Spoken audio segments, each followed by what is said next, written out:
je vais maintenant poursuivre sur le départ à la maternité, la gestion des contractions, que ce soit à la maison ou que ce soit à la maternité, et quand partir au bon moment. Une des toutes premières choses à faire normalement quand on a des contractions, pour savoir si c'est un vrai ou un faux travail, c'est de prendre un bain ou une douche chaude. Alors, bien évidemment, là je ne parle de la situation où il n'y a que des contractions, hein. On n'a pas encore parlé du départ à la maternité en cas de rupture de la poche des os. Quel est l'intérêt du bain ou de la douche, de l'eau chaude finalement? C'est de savoir si c'est un vrai ou un faux travail. Si en sortant du bain ou de la douche, il n'y a plus de contraction, eh bien vous pourrez vous dire que voilà, c'était un simple faux travail, la chaleur de l'eau, ça va arrêter les contractions.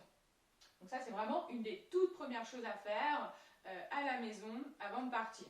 L'autre intérêt du bain et de la douche, c'est que ça va énormément atténuer le côté désagréable ou douloureux des contractions. C'est un peu comme quand on fait plein de sport, qu'on a des courbatures. Et bien prendre un bain chaud, une douche chaude, ça va soulager. On aura moins de courbatures. Et bien voilà, l'eau chaude va avoir le même effet sur ces contractions, sachant que les contractions, voilà, ce sont aussi des muscles qui se contractent. Donc ça, c'est vraiment une des toutes premières choses à faire à la maison avant de partir. Donc je me répète, si en sortant du bain ou de la douche, il n'y a plus de contraction, vous pourrez vous dire que c'est un faux travail, que c'était un faux travail. Si en sortant du bain ou de la douche, il y a toujours des contractions, mais plus espacées, moins fortes, vous pourrez vous dire, bon voilà, c'est peut-être le jour J, mais c'est encore trop tôt pour partir à la maternité. Par contre, si ces contractions, elles sont comme on les a décrites dans une autre vidéo, toutes les 5 minutes de même intensité, en sortant du bain ou de la douche, et là, vous pourrez vous dire, bon allez, go, c'est le moment, on y va. Donc voilà, une des premières choses à faire. Juste une petite remarque, si on se projette un petit peu plus loin dans le travail, vous serez à la maternité, peut-être qu'on va effectivement vous prendre en charge, mais par choix, vous allez peut-être dire à la sage-femme que vous gérez encore bien vos contractions et que vous ne voudrez peut-être pas aller tout de suite en salle d'accouchement. N'hésitez pas à lui demander à aller prendre un bain. Il y a des maternités où il y a une baignoire. Dans toutes les maternités, il y a des douches. Donc n'hésitez pas à lui demander à pouvoir prendre un bain, une douche avant d'aller en salle d'accouchement. Ça pourrait être aussi pour celles qui envisagent un accouchement sans péridurale, ou peut-être que pour celles qui ne pourront pas bénéficier de la péridurale. Voilà, surtout n'hésitez pas à demander à la sage-femme. Ce que je répète souvent, c'est qu'il ne faut pas attendre que la sage-femme propose, il faut demander les choses, hein, donc de lui demander à aller pouvoir prendre un bain ou une douche. On va parler des exercices à faire sur le ballon. Le gros avantage dans les maternités, c'est que leurs douches, ce sont des grandes douches à l'italienne, accessibilité aux personnes à mobilité réduite, et vous pourrez associer exercice sur le ballon tout en étant sous la douche. Donc ça, c'est vraiment top si vous pouvez faire ça à la maternité. Alors, je reviens sur le départ à la maternité. Vous êtes à la maison, quand partir, quoi faire? Donc déjà, la première chose, on a dit bain ou douche. Une autre chose importante, c'est la base de la gestion des contractions. Ça a été vu dans une autre vidéo. Ce sont les respirations, hein. Donc j'ai déjà bien détaillé ça dans une vidéo. Les respirations pour la gestion des contractions. Autre chose, ça va être les massages. De manière assez instinctive, on va se frotter. Quand on a mal quelque part, on va frotter. Et donc de manière assez instinctive, une femme qui a une contraction va souvent se frotter le ventre. Alors ça, c'est surtout si les contractions sont douloureuses ou désagréables dans le ventre. Par contre, si c'est dans le dos, bon voilà, on peut faire de l'automassage. Donc ou sinon, on pourrait imaginer à la maison, hein, le papa, ou à la maternité, le papa qui pourrait, ou la sage-femme d'ailleurs, masser le bas du dos, hein, si vous avez les contractions qui irradient dans le bas du dos. Donc voilà une autre chose qui peut être faite. Et puis il y a aussi l'importance de la mobilité. Il est vrai, pareil, mobilité, quand on a mal quelque part, on a tendance à se dire « Oh, j'ai mal, je vais m'allonger ». Avec les contractions, si vous allongez, alors honnêtement, si vous allongez et que vous n'avez plus mal, clairement, c'est que ce ne sera pas le travail. Souvent, les contractions du travail, quand vous allongez, elles sont quand même beaucoup plus douloureuses. Donc vous allez tout de suite vous relever en général et rechercher là où les positions qui vous soulageront.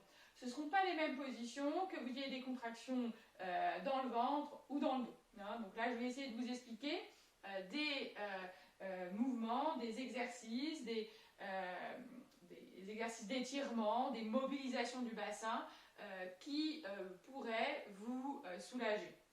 Avant d'expliquer ça, je voulais donc déjà vous expliquer pourquoi est-ce que tout ça c'est important. L'objectif de ces différents outils, c'est que vous réussissiez à vous détendre au maximum entre les contractions. C'est l'état de détente, de relaxation entre les contractions. Hein, le souci, c'est que si vous crispez complètement, l'utérus sont des muscles, donc si vous crispez complètement, l'utérus va se contracter, et du coup, quand la contraction s'installera sur un utérus déjà contracté, forcément, vos contractions seront plus douloureuses. Donc il va falloir réussir le jour J à vous détendre au maximum. Et tout ce que je suis en train de vous expliquer, ça a cet objectif, que vous réussissiez à vous détendre. Clairement, le bain ou la douche, vous serez plus détendu.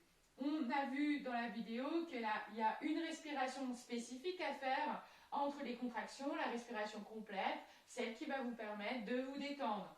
Les massages, vous serez plus détendu. Il y a des positions où vous serez plus détendu que d'autres. Qu'est-ce qui pourrait vous aider à vous détendre? La présence de quelqu'un qui vous rassure. Le papa, la sage-femme, voilà. Plus on est rassuré, moins les contractions seront douloureuses. La musique, hein, n'hésitez pas chez vous à écouter de la musique, mais n'hésitez pas à amener de quoi écouter de la musique. Voilà. Donc ça, ce sont les principaux outils qui vont vous permettre de vous détendre, de gérer vos contractions. Là, dans la vidéo des respirations, on a vu aussi, voilà, donc on a détaillé les respirations. Non, c'est pas la vidéo des respirations, mais la vidéo sur la gestion mentale des contractions. Je vous ai donné d'autres outils hein, par le mental et aussi la technique des sons. Voilà. Alors, donc je vais détailler l'importance de la mobilité. Hein. Comme je vous ai dit, vous n'allez pas forcément ressentir les contractions au même endroit, plutôt dans le ventre, plutôt dans le dos. Donc il va falloir chercher là où les positions qui vous soulageront. Ce sera peut-être être simplement debout et piétiner ou marcher.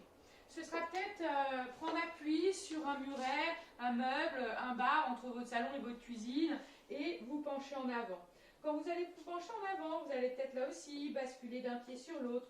Vous allez faire peut-être aussi des mouvements avec votre bassin, des cercles dans un sens, dans l'autre, ou des mouvements de bascule du bassin, avant, arrière.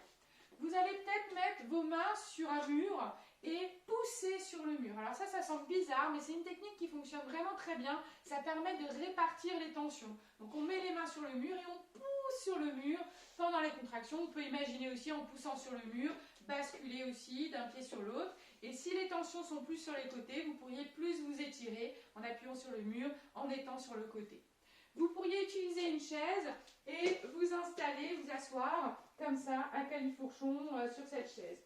Vous pourriez prendre appui, voilà, sur la chaise en étant à genoux, ou on peut imaginer adossé à l'assise du canapé également.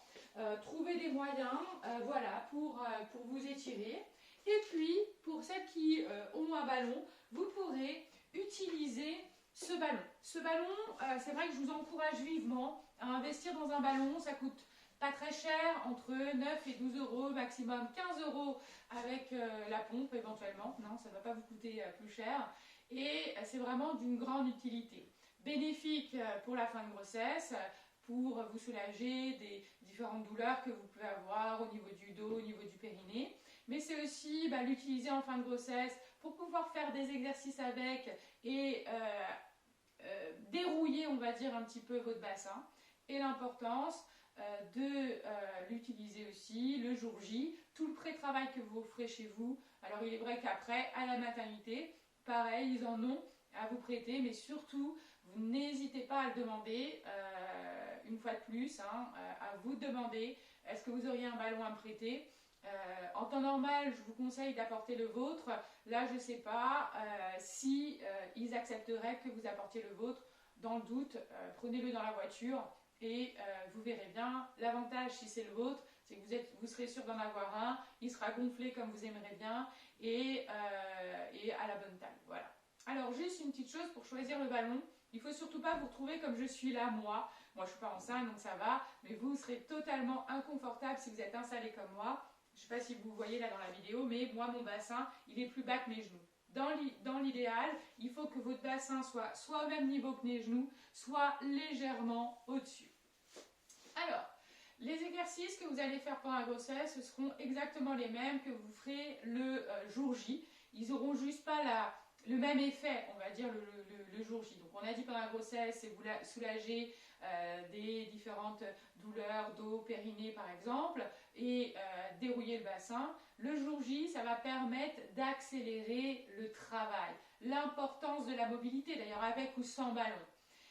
Au moment de la contraction, la tête de bébé va appuyer sur le col de l'utérus pour que le col se modifie. Si vous bougez, la tête de bébé va solliciter encore plus le col, donc le col se modifiera plus vite. D'où l'importance de cette mobilité.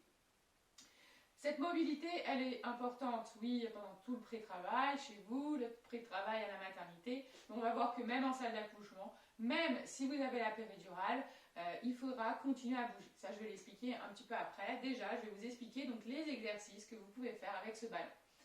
Première chose, simplement s'asseoir dessus. L'avantage, c'est que votre bassin il va être bien positionné, vous allez avoir le dos bien droit et souvent, vous serez vraiment beaucoup plus confortable qu'être assis sur une chaise ou sur un canapé. Donc voilà, vous allez peut-être fort apprécier de vous asseoir juste sur votre ballon pour regarder vos séries préférées à la télé ou même des fois manger.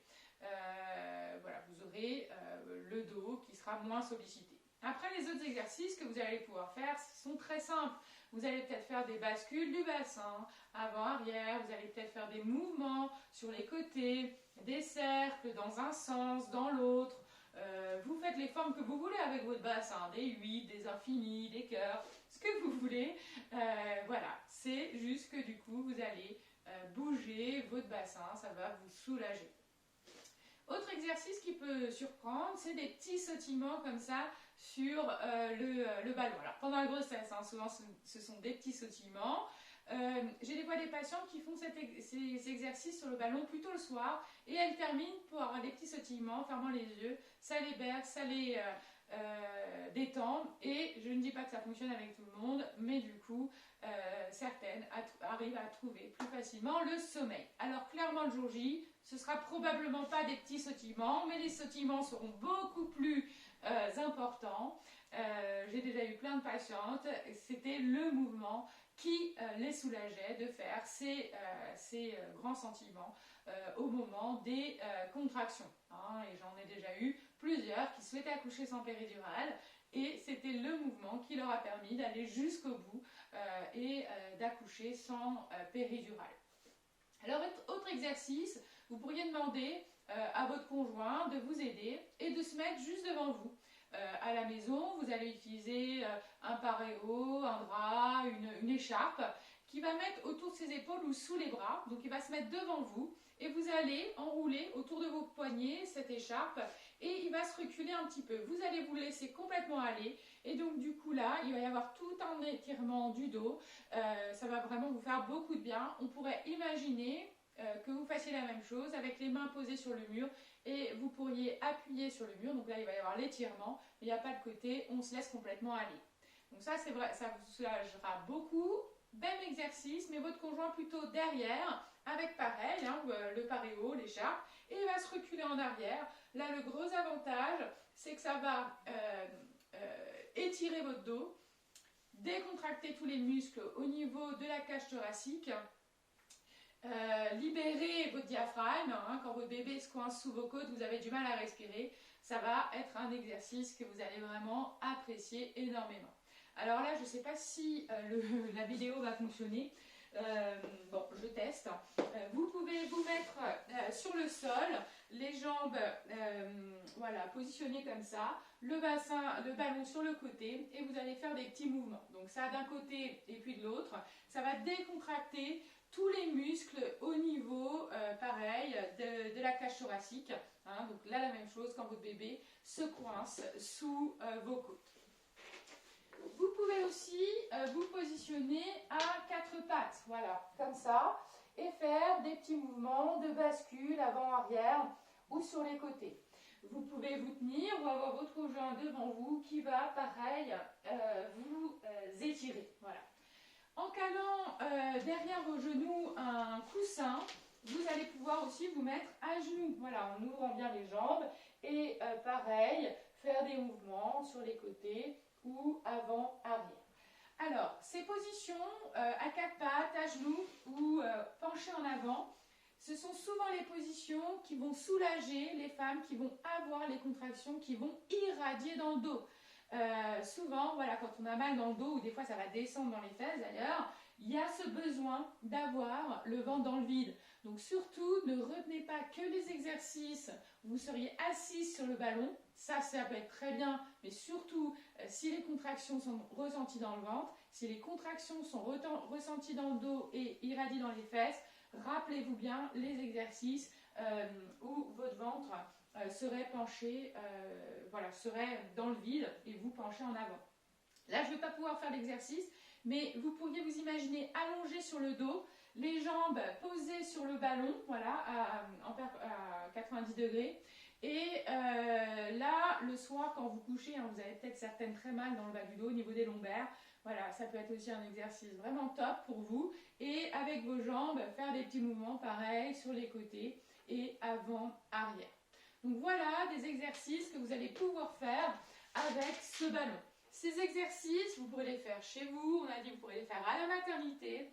Et si d'ailleurs vous ne bénéficiez pas de la péridurale, par choix ou non, en salle d'accouchement, il ne faut vraiment pas hésiter.